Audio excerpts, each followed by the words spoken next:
ఒక్కసారి ఊహించుకోండి, మీరు ఆఫీస్కి ఆలస్యంగా వెళ్ళారు. ఎందుకు లేట్ అయిందో మీ బాస్కు చెప్పేందుకు సిద్ధమవుతున్నారు. కానీ మీ బాస్ ఒక మనిషి కాదు, ఒక ఆర్టిఫిషియల్ ఇంటెలిజెన్స్. మీరు ఎన్నిసార్లు ఆలస్యంగా వచ్చారో అది లెక్క పెట్టి మీ పనితీరును విశ్లేషించి చివరికి మిమ్మల్ని ఉద్యోగం నుంచి తొలగించాలని చెబితే ఎలా ఉంటుంది? వినడానికి ఇది ఫ్యూచర్ స్టోరీలో అనిపించినా నిజంగానే ఇలాంటి ఘటన జరిగింది. ఇక్కడ ఒక ఏఐ మేనేజర్ తన కింద పనిచేస్తున్న ఉద్యోగి విషయంలో టర్మినేషన్కు ప్రపోజల్ చేసింది. మనిషి ఏఐని సృష్టిస్తే ఇప్పుడు ఏఐ ఏకంగా మనిషిని ఉద్యోగంలో నుంచి తీసేయాలని చెప్పిందంటే టెక్నాలజీ ఎలా దూసుకెళ్తుందో అర్థం చేసుకోవచ్చు. ఇంతకీ అసలు ఏం జరిగిందో ఈ స్టోరీలో తెలుసుకుందాం.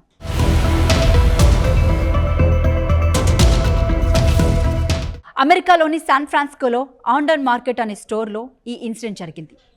దీన్ని ఆండర్న్ లాబ్స్ అనే సంస్థ నిర్వహిస్తుంది. సాధారణంగా ఒక స్టోర్ను మనుషులు నిర్వహిస్తారు.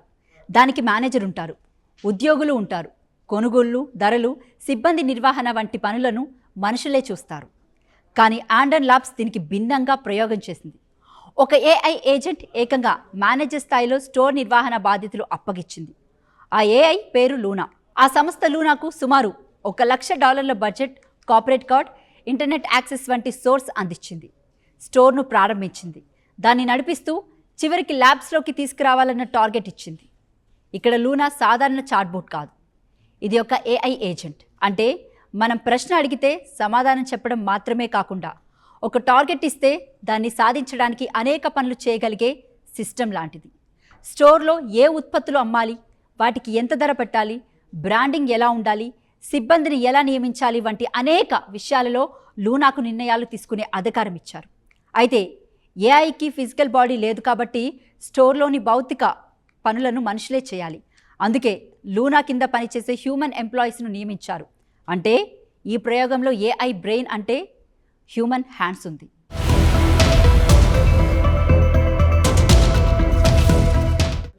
అయితే ఈ స్టోరీలో ఈ ప్రయోగం మొదటి నుంచి సాఫీగా సాగలేదు. లూనాకు కొన్ని లిమిటేషన్స్ కూడా బయటపడ్డాయి.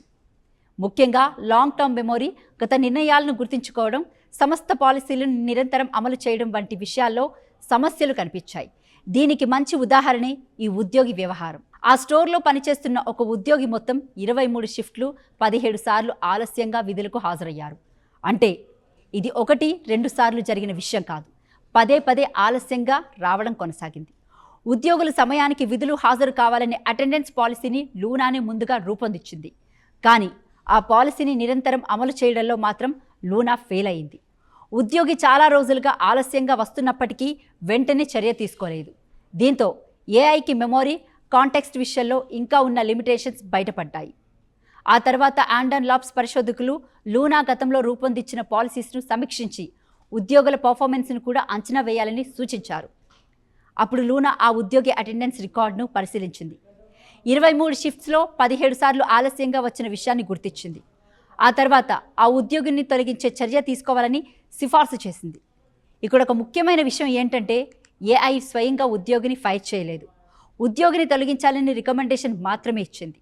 దీంతో ఆ రికమెండేషన్ను హ్యూమన్ స్టాఫ్ రివ్యూ చేసి చివరికి ఉద్యోగిని తొలగించే ప్రక్రియను పూర్తి చేశారు.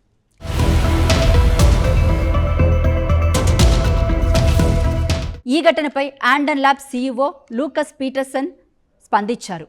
దీన్ని తాము అనైతికంగా ఏమీ చూడడం లేదన్నారు. ఏఐ ఏజెంట్ స్థానంలో ఒక హ్యూమన్ మేనేజర్ ఉంటే బహుశా ఇంకా ముందే ఆ ఉద్యోగిపై చర్యలు తీసుకునేవారని చెప్పుకొచ్చారు. అయితే ఈ ప్రయోగం మరో విషయాన్ని కూడా స్పష్టం చేస్తుంది. ఏఐకి ఒక ఉద్యోగి పర్ఫార్మెన్స్పై నిర్ణయం తీసుకునేంత అథారిటీ ఇచ్చినప్పుడు దాని డెసిషన్ ఎంతవరకు సరైంది? ఏఐ ఒక ఉద్యోగి ఎందుకు ఆలస్యంగా వస్తున్నాడనే విషయాన్ని అర్థం చేసుకోగలదా, లేక కేవలం డేటా ఆధారంగా మాత్రమే నిర్ణయం తీసుకుంటుందా అనే ప్రశ్నలు కూడా వస్తున్నాయి. ఇక్కడ మరో ఆసక్తికరమైన విషయం ఏంటంటే ఒక ఉద్యోగిని తొలగించాలని సిఫార్సు చేసిన లూనా తాను నిర్వహిస్తున్న స్టోర్ను మాత్రం ఇంకా ప్రాఫిట్లోకి తీసుకురాలేదు.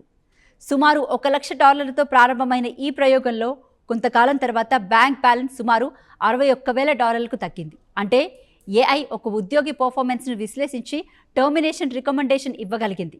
కానీ తనకు అప్పగించిన అసలు బిజినెస్ గోల్ అయిన స్టోర్ను లాభాల్లోకి తీసుకురావడం మాత్రం ఇంకా సాధించలేదు. ఇదే ఈ ప్రయోగంలోని ఆసక్తికరమైన అంశం.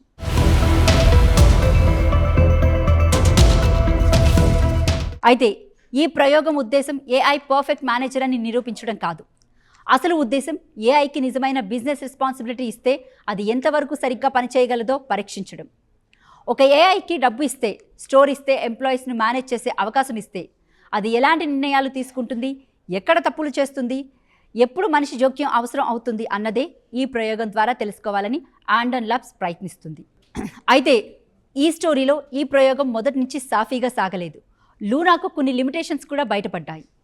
ముఖ్యంగా లాంగ్ టర్మ్ మెమొరీ, గత నిర్ణయాలను గుర్తుంచుకోవడం, సమస్త పాలసీలను నిరంతరం అమలు చేయడం వంటి విషయాల్లో సమస్యలు కనిపించాయి. దీనికి మంచి ఉదాహరణే ఈ ఉద్యోగి వ్యవహారం. ఆ స్టోర్లో పనిచేస్తున్న ఒక ఉద్యోగి మొత్తం 23 షిఫ్ట్లు 17 సార్లు ఆలస్యంగా విధులకు హాజరయ్యారు. అంటే ఇది 1-2 సార్లు జరిగిన విషయం కాదు, పదే ఆలస్యంగా రావడం కొనసాగింది. ఉద్యోగులు సమయానికి విధులు హాజరు కావాలనే అటెండెన్స్ పాలసీని లూనానే ముందుగా రూపొందించింది. కానీ ఆ పాలసీని నిరంతరం అమలు చేయడంలో మాత్రం లూనా ఫెయిల్ అయింది. ఉద్యోగి చాలా రోజులుగా ఆలస్యంగా వస్తున్నప్పటికీ వెంటనే చర్య తీసుకోలేదు. దీంతో ఏఐకి మెమొరీ, కాంటెక్స్ట్ విషయంలో ఇంకా ఉన్న లిమిటేషన్స్ బయటపడ్డాయి. ఆ తర్వాత ఆండన్ ల్యాబ్స్ పరిశోధకులు లూనా గతంలో రూపొందించిన పాలసీస్ను సమీక్షించి ఉద్యోగుల పర్ఫార్మెన్స్ను కూడా అంచనా వేయాలని సూచించారు. అప్పుడు లూనా ఆ ఉద్యోగి అటెండెన్స్ రికార్డును పరిశీలించింది. 23 షిఫ్ట్స్లో 17 సార్లు ఆలస్యంగా వచ్చిన విషయాన్ని గుర్తించింది. ఆ తర్వాత ఆ ఉద్యోగిని తొలగించే చర్య తీసుకోవాలని సిఫార్సు చేసింది. ఇక్కడ ఒక ముఖ్యమైన విషయం ఏంటంటే ఏఐ స్వయంగా ఉద్యోగిని ఫైర్ చేయలేదు. ఉద్యోగిని తొలగించాలని రికమెండేషన్ మాత్రమే ఇచ్చింది.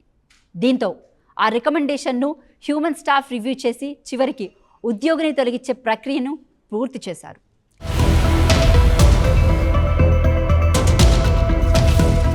ఈ ఘటనపై ఆండన్ ల్యాబ్స్ సీఈఓ లూకస్ పీటర్సన్ స్పందించారు. దీన్ని తాము అనైతికంగా ఏమీ చూడడం లేదన్నారు.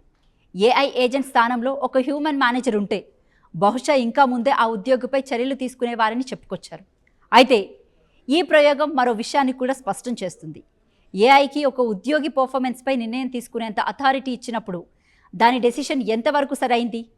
ఏఐ ఒక ఉద్యోగి ఎందుకు ఆలస్యంగా వస్తున్నాడనే విషయాన్ని అర్థం చేసుకోగలదా, లేక కేవలం డేటా ఆధారంగా మాత్రమే నిర్ణయం తీసుకుంటుందా అనే ప్రశ్నలు కూడా వస్తున్నాయి. ఇక్కడ మరో ఆసక్తికరమైన విషయం ఏంటంటే ఒక ఉద్యోగిని తొలగించాలని సిఫార్సు చేసిన లూనా తాను నిర్వహిస్తున్న స్టోర్ను మాత్రం ఇంకా ప్రాఫిట్లోకి తీసుకురాలేదు.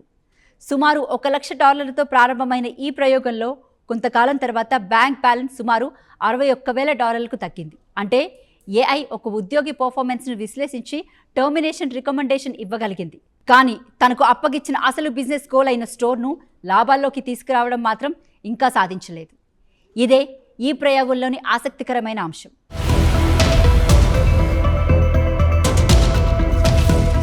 అయితే ఈ ప్రయోగం ఉద్దేశం ఏఐ పర్ఫెక్ట్ మేనేజర్ అని నిరూపించడం కాదు. అసలు ఉద్దేశం ఏఐకి నిజమైన బిజినెస్ రెస్పాన్సిబిలిటీ ఇస్తే అది ఎంతవరకు సరిగ్గా పనిచేయగలదో పరీక్షించడం. ఒక ఏఐకి డబ్బు ఇస్తే, స్టోర్ ఇస్తే, ఎంప్లాయీస్ను మేనేజ్ చేసే అవకాశం ఇస్తే అది ఎలాంటి నిర్ణయాలు తీసుకుంటుంది, ఎక్కడ తప్పులు చేస్తుంది, ఎప్పుడు మనిషి జోక్యం అవసరం అవుతుంది అన్నదే ఈ ప్రయోగం ద్వారా తెలుసుకోవాలని ఆండన్ ల్యాబ్స్ ప్రయత్నిస్తుంది.